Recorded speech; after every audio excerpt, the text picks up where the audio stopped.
Well. Hi. Hi, I'm greeting you in my huskiest voice. Okay, Chandler, let's dig into the topics at hand today. You know, we cannot waste any time. No time. Bravocon happened. We did not go. We don't go to Yes. Bravocon. I feel like we can just watch the panels from Peacock from our YouTube channel. I'm not a big fan of Las Vegas convention centers. Those are not where I feel like I thrive. And so I'm actually okay to have skipped this. I do think if it's in New York, I would love to go with you at some point. Absolutely. It did seem like it was an action-packed Bravocon. So I am excited to discuss with you the very exciting revelations and things that were said at Bravocon. So this week on the podcast, we are going to be kind of going over the Bravocon highlights. Mm-hmm. And we're going to play some clips. And then Chandler and I are going to discuss our thoughts. Okay, real quick, before we get into the specific moments, I just want to say, I wonder if Bethenny Frankel this weekend found herself deleting Instagram, because let's just admit the fact that Bravo is still very much so thriving. Bravo is still happening. People are still talking about it. The reality reckoning is really like a total nothing burger, in my opinion, or at least like it's shaping up to be a nothing burger. And I had that thought while I was just seeing like all this content that I was obsessed with, that I wanted to hear about VPR and Housewives and, you know, Kyle and Mauricio and like just all the stuff that is still like bubbling to the top. People are still like obsessed with it and they still want it. And so I don't know. The reality reckoning and that whole article coming out last week, I just think bad timing, because it was kind of like squashed by all the Bravocon stuff.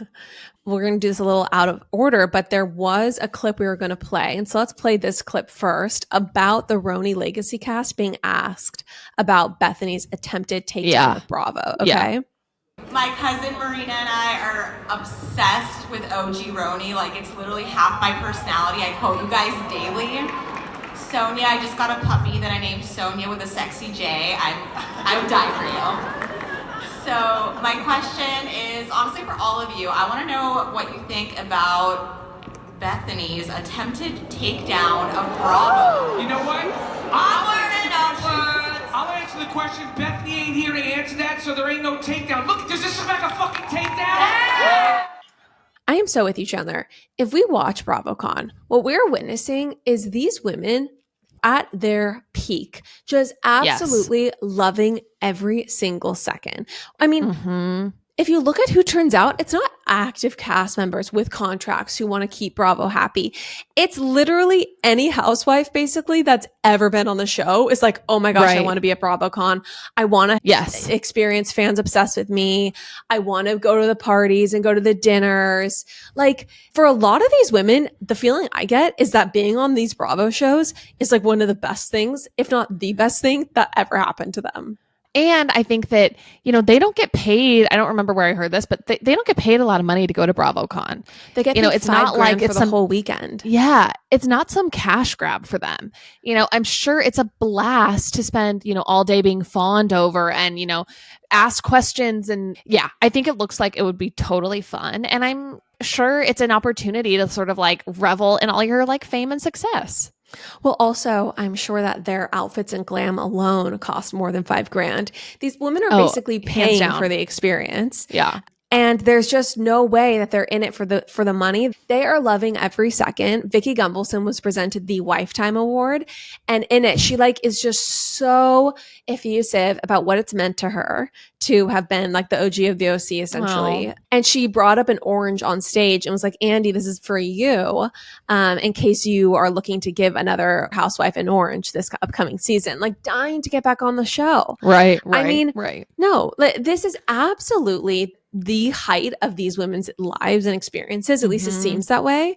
And even the Reality Reckoning article, Chandler, starts off with a housewife being like, yeah, my worst day on Housewives is still better than my best day living a life of quiet desperation. Right. And I think, you know, another aspect of the entire article is just that the people who are featured in it are just, in my opinion, people like Housewives who really are a footnote in the history of it. They are not like the Mount Rushmore housewives who, you know, are finally coming clean about how terrible their experience are. It was literally Ebony and Leah. Right. And I'm sorry, but For me, what would be an actual reality reckoning is if they brought together housewives from all the franchises, like a representative from all the franchises to discuss all these network-wide problems that were like systemic issues. But really what we got were like isolated events and really nothing that was the network's fault, only the fault of like maybe a cast member who is potentially racist or just prejudiced or just completely unaware of the way she speaks, to put it generously. And then Leah McSweeney, the entire story of how she went to the Hamptons for the weekend when she should have been sitting bedside with her grandmother. Of her own volition, she goes because she was afraid of like how the producers would react if she skipped it. It was such a nothing burger. I thought it made Bravo look good. Like the producer said, don't come, or if you come, we'll get you back to your grandma immediately. It was honestly, the reality reckoning did not land with any sort of thud or hammer falling. It was just the most pitiful article. It was like a reality raindrop. Exactly. Okay, so let's get back to other moments of Bravocon now that we can agree on that article. Honestly, while we're on the subject of Bravo, let's talk about a perfect pairing. Half an early bird and an episode of Real Housewives. Early bird gummies are so good. I think that because they're a microdose of THC, they're 2.5 milligrams THC and 12.5 milligrams of CBD. I think that that combo just gives the nicest, warmest, most mellow little buzz. I just cannot recommend half an early bird or a full early bird and a show, or to get a good night's rest. These gummies, they ship to every state, so you don't have to worry about that. They will ship wherever you live. They're completely legal. They're such a nice alternative to a cocktail. No hangover in the morning. You wake up feeling like you got the best night's sleep of your life. Refreshed, not groggy. They're truly just the perfect little something to take the edge off and just to kind of melt into your pillow. Okay, so everyone go to the link in our show notes, earlybirdcbd.com. Use code POPAPOLOGIST for 20% off. Go to earlybirdcbd.com. Use code POPAPOLOGIST for 20% off. And just start with a half if you've never had them before. Yeah. Just see how it makes you feel. I promise you, you will love it. Enjoy. So Kyle Richards broke down in tears discussing her split from Mauricio Umansky at Bravocon. So let me play this. We are family no matter what happens, and we have a very strong family unit. My 3 girls still live at home. Only Farah has her own place. So it's still like, who's going to be home for dinner tonight on the family chat. And, he's been busy. He was busy doing Dancing with the Stars, and so he wasn't around as much. But, we're just trying to figure it out. We know that we love each other. And I just want to say that, a lot of people think, what are you doing? Just pull together, fix everything. Obviously, that's what I would want. This is not my idea of my fairy tale, clearly. But I'm sorry. I just, thank you. Anyway, I do appreciate, thank you. Anyway, I do appreciate all your support and all that. So, thank you. Absolutely. Okay, Chandler, thoughts? I think, first of all, this is why we love Kyle. I think that Kyle truly always comes across as just like very hard on her sleeve and warm. And this is another moment where she's like, I don't know if you agree with that, but I feel like this is like Kyle being like very real. And I think that's like why she's always found favor as, a cast member. I could not believe that all the girls still live with them. That to me was pretty shocking. Yeah, it's interesting. Alexia and Sophia are both well into their 20s, I think 23 and 27.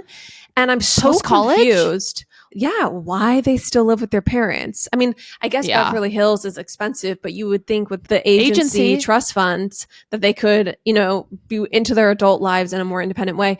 I think that for me, Chandler, knowing now that the daughters are at home while this is going down, this feels a lot less like, okay, Allison Dubois was correct.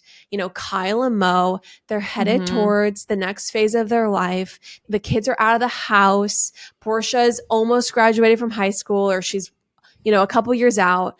And so they're kind of figuring out we have nothing in common and they're moving on to a different phase of life. That's kind of was the energy I got from this, or what I guess projected onto it as the context. Yes. But knowing that almost all the girls are living at home, I'm just like, wow, this breakup was a lot more devastating, a lot more volatile, a lot more serious. Like this divorce is like, it's a family getting ripped apart in a much more significant way than I initially, imagined.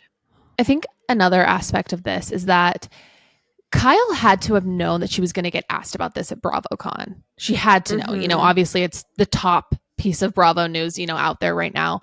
And I am surprised that she didn't have maybe a more emotionless answer, that was just like canned, ready to go, where she could just say like, we love each other very much. We're figuring it out, one and done. I think that like it was a reality check for me, a reckoning, if you will, that like, it's still very raw. It's still happening. And it sounds like it's just not this thing that like, they did it for the show and it was an easy thing to tie a bow on and now it's done. And, we're just going to see it all unfold on the season. Like it just clearly we're still in the thick of it. And, it made me sad.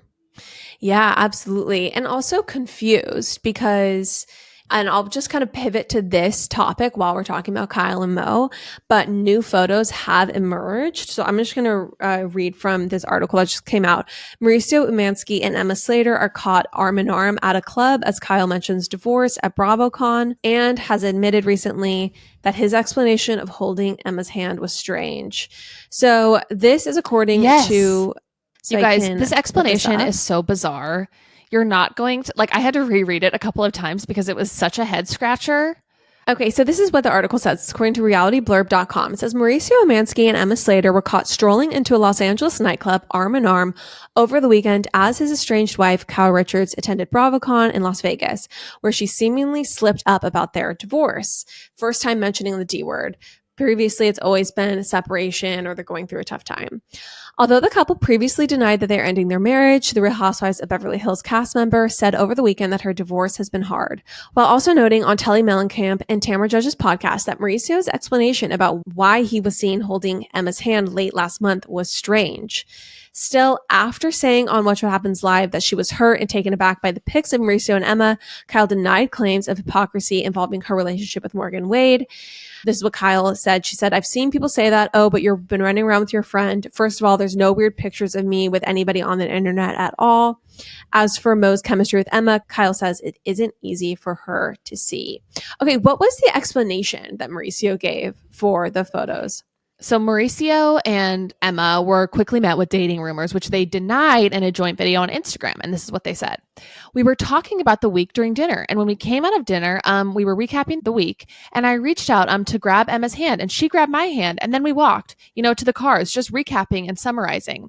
Mauricio explained as Emma admitted that they have a special bond due to their time on Dancing with the Stars. Like, we were just recapping. And sometimes when you're just recapping and summarizing, you reach out to grab their hand and then they grab your hand back. It's just strange how it's so much easier to summarize and to recap when I'm holding hands with someone. That is something that I've always thought was just so, such an interesting phenomenon. I feel like, we are typically recapping and summarizing on this podcast, and I wish we could be holding hands, all the time, because it's just a much more, it's a better flow that way. Absolutely. Yeah. I should fly up to New York so we can hold hands during this podcast every time we record. It'd be so much smoother. So much smoother. Very bizarre though. Like we were just recapping it and then I reached out to grab her hand and then she grabbed my hand and it just like, don't they have PR people? I just agree with Kyle in which she says that, hey, listen, there's no photos of me on the internet being romantic with someone.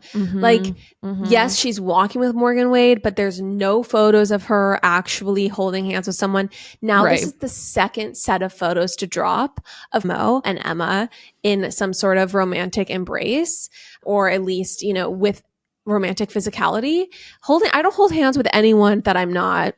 I mean, do you? Oh my gosh. I don't. Side note, I got another talking to from Dad about the cussing, and it is honestly, it's all your fault. What did Dad say? But yeah.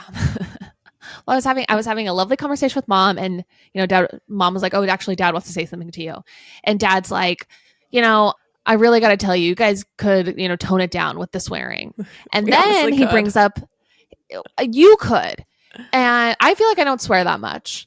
And then he brings up that one episode where he talked about that Reddit scenario about the father-in-law. And he said that he had to turn that off because it was just too hard to listen to. So I don't think I got in the doghouse for that. I love our parents, but they're not our target audience. Oh my gosh, I'm also 33. Okay. Anyway, I'm moving on. I'm proceeding from these critiques. class it up. Okay. Well, Chandler, I don't hold hands with people that I'm not, making marital love to. So it's very strange to me.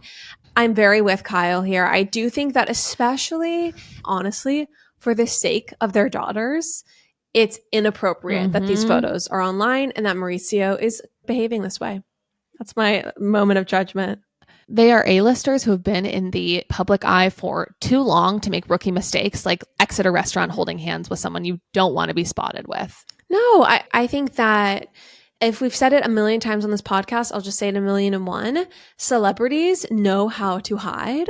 They know how to not be seen. They know how to not be photographed. And so it's either just super lazy on the part of Mauricio or it's an intentional PR thing. Right. But again, knowing that the daughters are living at home, this makes me think even more so that this is a very much authentic breakdown of a marriage. Also, clearly, we see in the trailer, upcoming preview of when Kyle and Mauricio tell the daughters, like that is a very raw, real family moment where everyone is crying and it looks terrible. I mean, feeling the energy from my screen of how Kyle was toward Mauricio at the end of the first episode, that hostility, that just kind of like raw anger. I'm sorry, Kyle, it's been a minute since she was a child actress. That was very, very much authentic. That was not her acting. Agreed. Okay, Chandler, did you know that Clean Simple Eats has gone viral on TikTok? No, I didn't know this. Oh my gosh. I've been such a proud patron of Clean Simple Eats since college. You showed it to me years and years ago. Thank you. Giving credit where credit is due. We have truly been loving it forever. So it is so fun to see Clean Simple Eats taking over the protein powder world. This apparently is going viral on TikTok. People are using a scoop of the Simply Vanilla and mixing it with orange juice, and they get a delicious like orange creamsicle, orange Julius, which sounds so good. Oh, you've done it. I've done it. Yes, it's delicious. It's really, really good. It's the best tasting protein powder out there. Their chocolate and vanilla are staples in my life. It's also super clean, the ingredients. So it's grass-fed with no artificial ingredients, third-party tested, non-GMO, gluten-free. It does not get better than Clean Simple Eats protein powder. Visit cleansimpleeats.com and use code POPAPOLOGIST at checkout for 10% off your order. That's cleansimpleeats.com, code POPAPOLOGIST for 10% off all orders. Okay, let's get to a next moment in Bravocon where Heather Dubrow was asked if she would ever join Real Housewives of Beverly Hills. So I'll play this clip. So I know Lisa Rinna's not on the show currently, but she and I, we were in acting class together over 30 years ago, like before our kids, long time. I've been friends with Garcelle for a long time, Kyle, Sutton's a friend. I definitely have friends on that cast. Look, I've been going back and forth between, as the girls know, between Orange County and LA for a few years. We're like a little heavier right now in LA than Orange County, but our roots are still there. My husband's practice is still there. And we're figuring out next steps. Where am I going? I don't know, ask Andy. And never say never, but I'm very, very proud and grateful to be sitting and loving and being friends with these women. She's motioning to she's on stage with the other cast members of Orange County. My quick take is that this is another nail in the coffin of the reality reckoning, because Heather Dubrow, in my opinion, was just setting herself up to be a perfect fit on Beverly Hills, saying that she had personal friendships and relationships with all of those women, but then also saying that Terry has a practice in Orange County, that she's, loves being on stage with these women and is grateful to be there. Basically saying like, please, Andy, have me on whichever cast, but I am ready for my next season. I'm ready to hold a diamond or to hold an orange. Definitely A+ answer from Heather Dubrow. She's always, super polished. I would just love to see her on Beverly Hills. I think that she would make such a fantastic addition. So I'm kind of crossing my fingers that she joins Beverly Hills at some point. I'm sorry to the OG of the OC. I'm sorry to Vicky, but my dream is that Orange County gets completely rebooted. I think it needs a Roni refresh. I think it needs a set of women in their 30s to late 40s max. I think we really want to see women who are raising children, who are in an earlier phase of life. I think it's more interesting to watch personally. More things transition, more things are changing, careers are still getting built. And I would like to see a new set of faces, new sets of points of view. I would really like that for Orange County. And then I would love to see Heather join the all-star cast that is Beverly Hills. I think what happened on Orange County is a similar thing that happened on New York when they introduced Leah and the newer housewives. I can't remember other names of those last few legacy seasons. It's just that you have the OGs and you have their shtick that they're used to doing on camera. And then you have the new people trying to rebel against that and trying to, make their mark. And it just is not a good fit. It doesn't feel like an authentic cast where everyone is on equal footing. And so I just think that inevitably makes for worse television. And I agree with you. I think a reboot would be awesome, especially now that we've seen, in my opinion, how good a reboot can be with New York. I mean, are you looking forward to seeing anyone on your screen from Orange County other than Heather Dubrow? Any single cast member? Are you interested in following their life? I'm over Shannon. I'm over Tamra fully. And Taylor Armstrong, forgot about her. Forgot about her. Yeah. I think that Gina and Emily are nice people. I think that we've seen what we're going to see in terms of interesting content from them. I want to get to Three Arch Bay and Laguna. I want to get to Newport Coast. I want a new set of wealthy Orange County women. Okay, but let's move on to Vanderpump Rules because Ariana discussed filming the next season of Vanderpump Rules, which is premiering in January. So that's something exciting to look forward to. Ariana, after the way the last season ended, how would you describe your feelings entering into a new season of filming? And what was your experience? We saw a little bit of that. Was it what you expected? I think in some ways it was, in some ways it wasn't. I mean, I knew it was going to be difficult. I knew it was going to be weird. I knew that I was going to have some very strong and some very negative feelings. But ultimately, I think if anything, the last year has shown me that I can do hard things. And it was hard, but we did it. You did it. You did it. Did you two film at all during the season together? No, I mean, in the same, as you saw, in the same place, sure. Okay, initial thoughts, Chandler. I cannot wait for this season. Yeah, I think this season, what we're going to get is a really good picture of the longevity of Vanderpump Rules because ultimately, the cast of Vanderpump Rules and Bravo at Large and all of us podcasts, we have all been dining out on Scandoval now for well over a year. It gave them essentially a complete revival. The show was eminently doomed before Scandoval happened. It was getting so boring.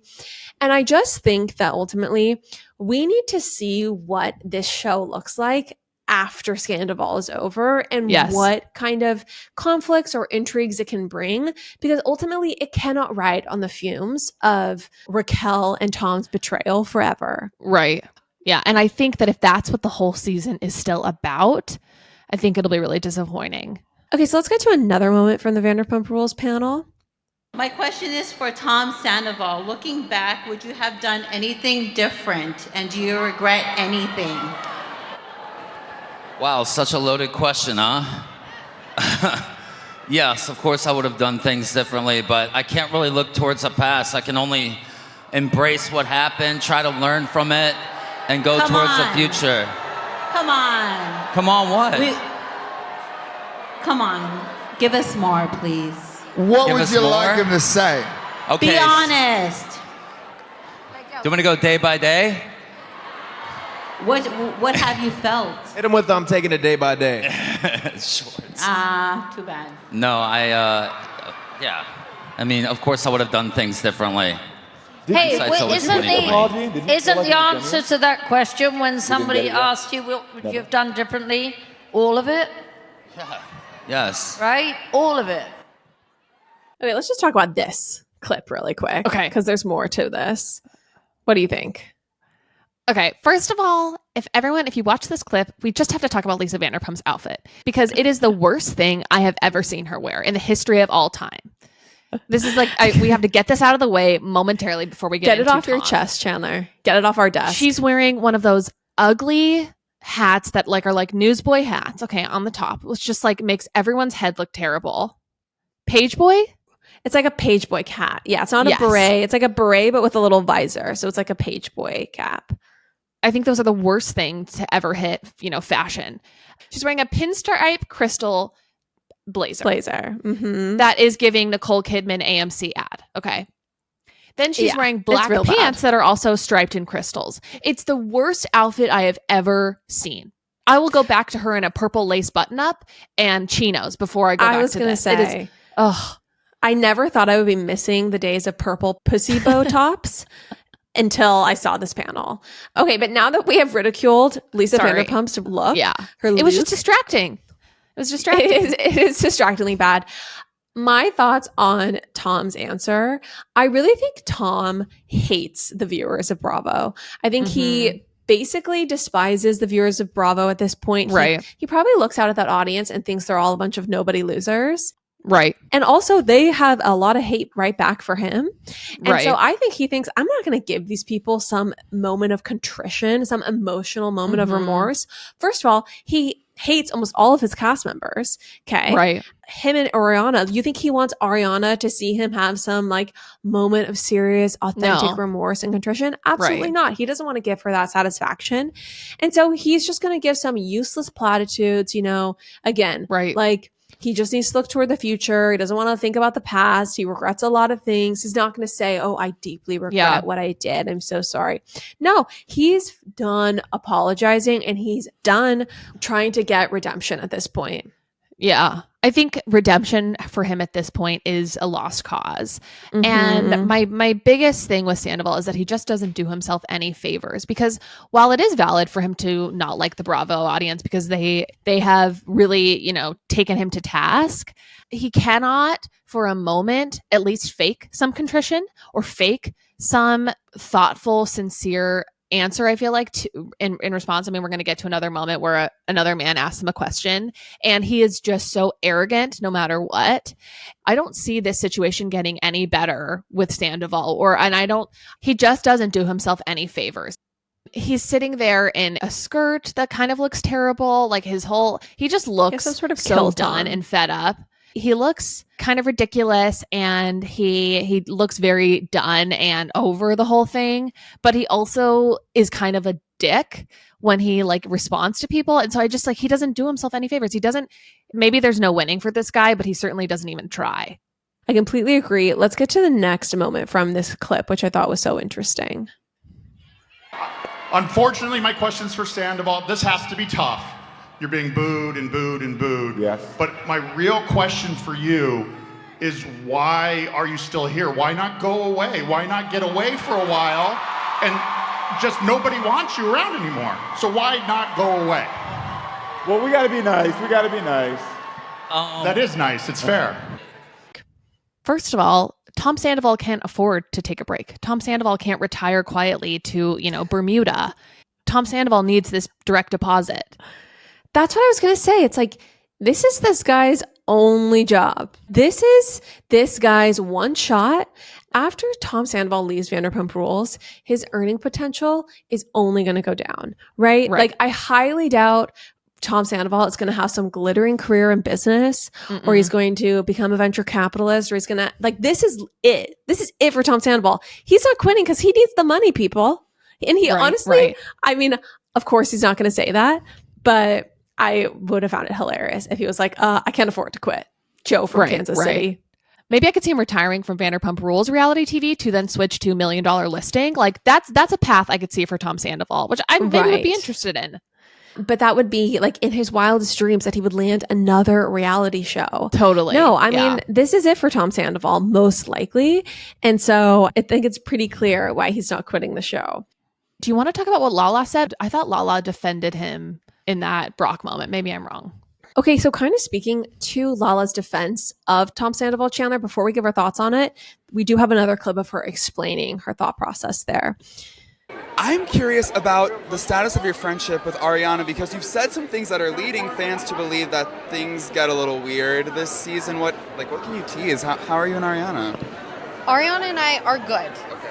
I am in a place, and you'll see this season, and I won't give away too much, I was going through a lot when Sandoval happened, so they were running very parallel. And this next season, I really have to sit with what I've been through and really make a choice. Where do we want to end up? Because we can keep going down this road and end up in a hole, and we're not going to come out of it. So I love Ariana dearly. I will always be loyal to her. But when I'm watching something in front of me, I feel like I'm pretty logical, and I got to call it like I see it. But that doesn't mean that I'm not going to ride hard for you. Is that why you stepped in during the panel yesterday? Because there was kind of a nice moment where you were like, hey, look, Tom Sandoval put it all out there for you guys to see. Don't be booing him now. Yeah, well, I was over it. And that's coming from someone who was, like, all in. Oh, well, sending it to Daryl. You were Teddy Mellencamp, all in. All in. But I was like, okay, time has passed. We really got to take a 30,000-foot view on this and go, it was really, really messed up, but we got to move on. Like, the question he was asked and someone telling him to fall off the earth, I was like, with everything going on in the world, I could think of a lot of people that need to fall off the earth. Tom Sandoval ain't one of them. So I just felt the need to shut it down. Stop. I completely agreed with her, I guess. Like, I think that it's true that it is time to move on. I mean, as we're talking about, what we hope for in the next season. And I also really, frankly enjoyed her, perspective on it of saying, with everything going on right now, they're, actually people we should be, actively channeling, hatred towards. And, Tom Sandoval, maybe it's time to just, let that be. I feel like for the audience, this was their first moment to in person have their moment of catharsis in defense of Ariana, right? Because while this cast may have been able to let out all their aggression, all of these Bravo superfans have been, really feeling the hate towards Tom. And so I can understand them not being quite at that point yet, but I'm with you. I agree. I think that, like I said earlier in the episode, we really do need to move on from this. I also think, though, that Lala, if we can all remember, she was never Ariana's best friend. She was never in Ariana's inner circle. Ariana said that at the reunion. She said, Lala is not part of my inner circle and is not one, or I think maybe Tom said that. And so someone has to soften. And Lala seems like a good candidate for that. Lala was not spending weeknights watching Love Island with Ariana and her other BFFs.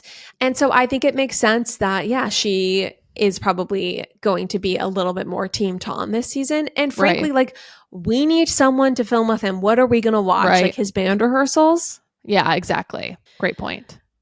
Okay, so let's move on to a moment from Real Housewives of New York, that panel. So they were asked, where's Jenna Lyons? And that is that Jenna Lyons is not in the room. What, do we know where she is? Is there a reason for her absence? Jenna's up in the vent tonight, and she apologizes that she cannot be here. The PR of it all, it's like getting dressed. Jenna's in bed with her girlfriend. I got a selfie this morning. She's very happy. I saw Jenna last night. She's definitely very happy. Okay. I think the fact that Jenna Lyons did not show up to Bravocon clearly shows this woman has no interest continuing on the Real Housewives. She's of not New coming York. back. She's not coming coming back. It was fun to see her for a season. She's not a fit. I think that it would become very tired to just have Jenna's kind of more tepid takes. She doesn't really want to get in the muck or the fray. I mean, if all the cast members had behaved like her at the reunion, it would have been full visual ambient. Well, and I think it's also only a matter of time if she stays for, the attention and the, the focus of whatever drama of the season to turn on her. Yeah, exactly. She can't remain unscathed forever. I also think it just goes to show that she clearly does not actually relish in a lot of this attention, given that she doesn't want to go and have the fans fawning and screaming for her and just freaking out to see her in person. I mean, again, I think that truly this weekend is probably a lot of these women's favorite weekend of the year. Right. Yeah, I agree. Okay, so the other piece of drama I wanted to talk about this week has been an ongoing feud between Heather McDonald and Jeff Lewis and Krista Lamas. So I am a huge fan of all of the above. I mean, Krista is a friend of theirs, but really Jeff Lewis and Heather McDonald. I used to listen to Jeff Lewis's radio show daily. I tune in when there's a guest that I really like. I don't listen as regularly anymore, but I've been a Juicy Scooper since 2016. You and I both love Heather McDonald. So we probably should get those biases out of the way. But I also, if you've listened to this podcast since the beginning, I have said many times on this podcast that Flipping Out is the best show that's ever been on Bravo. Yes. You still have not watched it, correct? I still haven't watched it, and I actually think it's something I'm going to start this winter. Mom's been watching Flipping Out, though, and Mom loves it. It is truly so good. Start from season 1. It's the best. So anyway, I'm a huge Jeff Lewis fan. So it's been really sad for me to see two of my icons, fighting essentially and having such a falling out. And we didn't get into this drama on the pod ever, but I wanted to chat with Chandler about it because there's been a recent development that has been pretty major. So I'm going to sum up this drama really quick, and then I'll talk about what just happened over the weekend at Bravocon. Okay. That was revealed. Great, let's do it. Okay, so all of this drama between Heather and Jeff really began when Heather had a falling out with her co-host, not her co-host, but a repeated guest on her show, Justin Martindale. So Justin Martindale, he is a podcaster, a comedian, and he was on Heather's show a lot. They had really good rapport, and he was definitely like super entertaining to listen to. But fans started to notice that Justin was on like less and less, or stopped really being on the show for a long time. And he didn't go to this one live show they're supposed to do together. And so basically fans started to kind of notice that like something had frayed in their relationship. Well, long story short, Justin at one point eventually goes on his own podcast and kind of airs his grievances against Heather McDonald.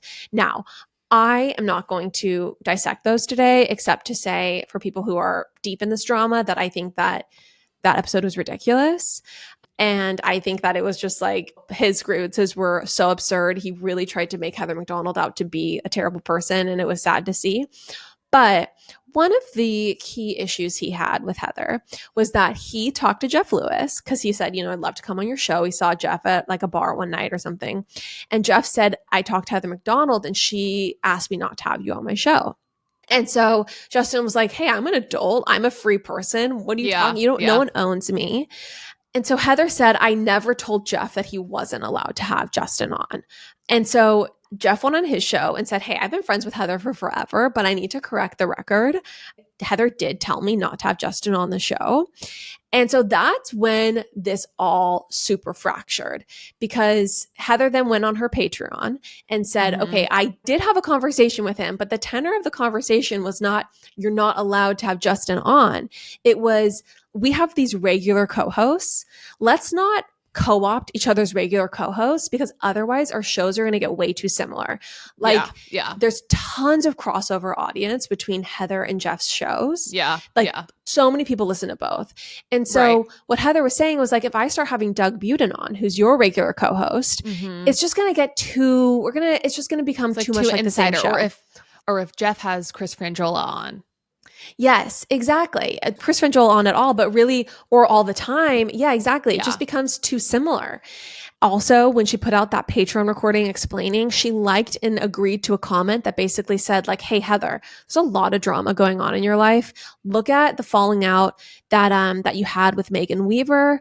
Look at the drama that went down with Julie and Brandy with Jeff. Jeff seems to be at the center of a lot of this negativity. And I think you should, reevaluate your relationship to Jeff Lewis. And she said, I agree. Heather McDonald commented, I agree. That sent Jeff Lewis into a blind rage. So I'm going to be very forthcoming on this show. I adore Jeff Lewis, but it's been sad for me to witness the way he has a major falling out with essentially every person super close to him. I think if you're the common denominator in all these people finding you to be toxic and needing to not have you in their life anymore, and the people that, you can keep around you are on your payroll, it's clear to me who the problem is. Well, quickly, two things. Didn't he have also a huge falling out with his co-host on Flipping Out, or Jenny Poulos? Jenny Poulos back in the day. Yeah. Super huge falling out with Jenny Poulos. Which is huge to me. I think they were literally like co-stars, like very close. Second of all, I was on Reddit the other day, and I'm not a Jeff Lewis. Like, I don't know a ton about him. I'm very curious about like this whole drama because I regularly follow Heather, but I was on Reddit and it just came up on my like explore, like this thread about Jeff Lewis just getting more and more toxic and negative, and how the way that he speaks and just like he just seems to be like going through something, and the tone of so many of his conversations now are very negative. And I just thought that was interesting because I saw that a few days ago before all this like new stuff came out. Yeah, I think that he must be going through a hard time, and I feel a lot of empathy for him. He's on 5 days a week. And I think like even doing our show, which is 2 days a week. Yeah. You know, there are times when I've been going through a hard time and it's been very hard for me to like sit down and record and be like, Lisa Rinna did this. Right. Like, I'm just like, you know, I'm going through a bout of something. And so I have a lot of empathy for someone who literally has to show up and do a radio show every single morning, no matter what's going on in their life. That's crazy. Yeah. But anyway, yeah. So basically what happened is Heather commented that she agreed that Jeff seemed to be the source of a lot of negativity in her life, and Jeff freaked out. And he basically like he waged his war on Heather McDonald on his SiriusXM show. Like he tried to paint her as like the thirstiest person, the worst friend. One of his central grievances with her was that so he had these co-hosts, Brandy and Julie. Do you know about Brandy and Julie? Kind of, not really though. Okay, so they've been on Heather's show a lot. They were on Jeff Lewis's show a lot, and they were going to host this after show, and they started to host an after show on Jeff Lewis's show. And anyway, it just did not end up working out the way that they had thought it would, and they had a big falling out with Jeff and SiriusXM. And Jeff Lewis this was a real big hit because he had invested in the show, he invested in their after show and them. And so when Heather McDonald was on his Sirius show to talk about like, you know, and they were talking about it, Heather McDonald really was a neutral third party. And she was kind of like not taking anyone's side, just explaining where they were coming from, but also empathizing with Jeff's position. So want to fast forward to Jeff seeing that Heather liked that comment that he was at the center of all the negativity. Basically, one of his big grievances was that Heather was not fully like loyal to him during that fight and in any way defended Brandy and Julie. Okay, interesting. I do really think that if you have a friend or a person in your life who you cannot be in any way objective about any fights they're in, like you can't provide an alternative point of view, or like if you have to be a yes man to someone, this is probably someone who is a little mentally unstable. Yeah, yeah. So anyway, all of this goes down, and Jeff on his radio show, he is going after Heather McDonald. And one of the key ways he went after her was he said that Heather is not only this thirsty, terrible friend, but she's also basically like a low-key thief, and that she but that Krista Lamas lent her some earrings. Lauren, who's Krista to Jeff? I think that's worth sharing that context. Oh, thank you. Krista Lamas is just this like nice single mom in LA. She has connections to the entertainment industry. She has like a late husband who was very affluent. And anyway, she's really good friends with Heather and with Jeff Lewis. So anyway, in this falling out, Jeff alleges on his SiriusXM show that Heather borrowed some earrings from Krista and not only never gave them back, but she was in St. Bart's and wearing them, and you could see them fly off in the video, and she never even looked for them, never even went back to look for them. And Krista messaged her repeatedly about the earrings, and Heather never responded. On his show, he insinuated they were worth more than $10,000 because he was like saying that this could be a felony because if something's worth more than $10,000, that it's a felony essentially. And so anyway, Heather said that she did go back to the restaurant to try to find them. And she said it was the first. She actually only ever heard about this after this big falling out, that Krista only reached out once. She responded basically saying that yes, one was lost and to let her know how much they were, and she would send her a check the next day. Krista responded and said they were around $3,000, and Heather sent the check. The check was cashed. So you know when Raquel sold her lightning bolt necklace?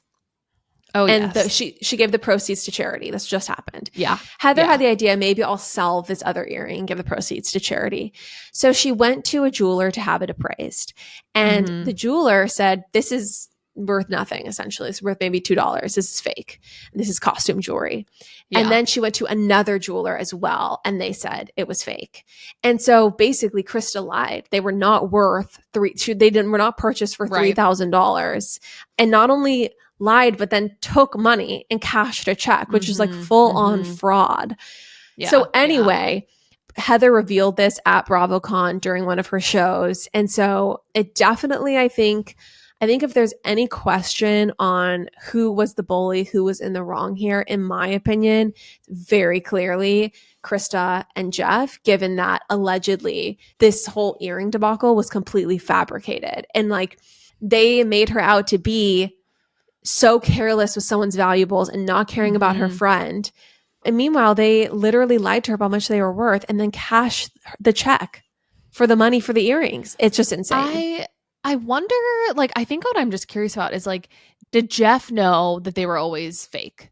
Or did Krista like lie that's to him? That's a good question. You know? That's a very good question. And one of the things that Jeff said on his show is he was like, everyone knows that this girl, is very well off and she doesn't wear fake stuff. And so maybe like, that did he is just something. extrapolate that? Or was Krista kind of wanting to make this even juicier? I would love to know. I actually haven't seen what they look like, but I just can't imagine that you would lend someone very, very expensive earrings and you wouldn't tell them that they were real, or you wouldn't say like, oh, be delicate with these, or something. Like, I don't know. Maybe I'm just too much of like a plebe. Also, earrings just fall off so easily. I would probably never lend someone super expensive earrings. Like, end of story. Without saying, like you said, hey, let's put a double stopper on these in the back. These were like really expensive. And Heather says, I would never have borrowed them if I thought they were super expensive. Exactly. Yeah. So anyway, don't come at me, but I really am Team Heather. And yeah, I stand by Heather McDonald in the midst of all this drama. I also want to say, a moniker, I think, of a good person or of a person who is, loyal is that they have a lot of close friends who like have been by their side for a very long time. This is like what I think about, like Gwyneth Paltrow and like all of her friends from like elementary school that she's still close to. And Heather is one of those people. Contrast that with the exception of Jeff and, that whole circle of people who are, who got mad at her. I think that, you contrast that with Jeff, who people from his inner circle have had major falling outs. Like, that to me is a huge indicator of the type of the character of the person, in my opinion. I'm also just going to say that having major falling outs with people as an adult is like the biggest red flag to me ever. Yes. Like, as an adult, you really shouldn't be having major falling outs with anyone. It's not a good look. And to have that repeatedly happen, it's very clear where the source is. I mean, I don't know if you know this. This is so crazy. So do you know about Gage? Kind loosely. That's his ex-husband, right? That's who he has his daughter with. Yeah, he had a daughter with his partner, Gage. They were never married, but they ended up separating, and it's been this very legal thing because there's child custody involved and all this stuff. So then anyway, after that breakup, Jeff went on to date this guy named Scott, this super hot guy named Scott, who the tea on Scott, for anyone interested, is that he allegedly is like connected to a very extremely wealthy family. But he's this extremely handsome guy, and Jeff and him eventually they had a serious relationship. It went on for a couple of years, if memory serves. They broke it off. Scott and Gage are now together. Oh, really? Yes. Wow. And there's just, nothing would be more painful for me than if my ex went to my ex-husband. Yeah, like that would be insane.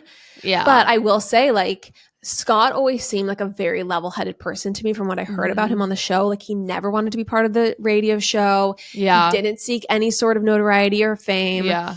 He seemed to be very level-headed and everyone loved him. And so I guess I just think that, like, okay, well, if Scott looked at Gage and looked at Jeff and is like, I want to be with Gage, I don't know. There's just something like very telling about that decision as well. Yeah. So It's unfortunate because I actually really do love Jeff Lewis, even though I'm sure after this whole thing I will be hated forever, should he ever listen to it, which I'm sure he never will. But I adore Jeff Lewis and the whole drama makes me sad. But justice for Heather McDonald. It's crazy because the two of them just have very strong and very vocal fan communities. Yes.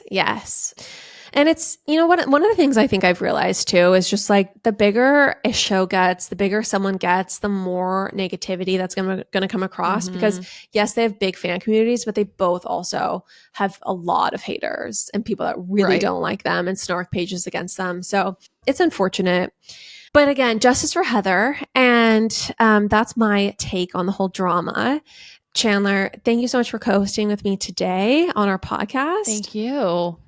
Everyone, if you love the episode, please leave us a review. It would mean so much. Share the episode on your stories, tag us, include a link for your followers so they can easily tap and listen. It would truly mean the world. Thank you guys. Love you. And before you sign off, also do not forget, go to earlybirdcbd.com. Use code POPApologist for 20% off the most fabulous gummies. They are just going to give you that perfect mild buzz that you'll absolutely love. You have to try them. Go to earlybirdcbd.com, use code POPApologist, and you can discover what everyone is freaking out about. Earlybirdcbd.com, link is in the show notes.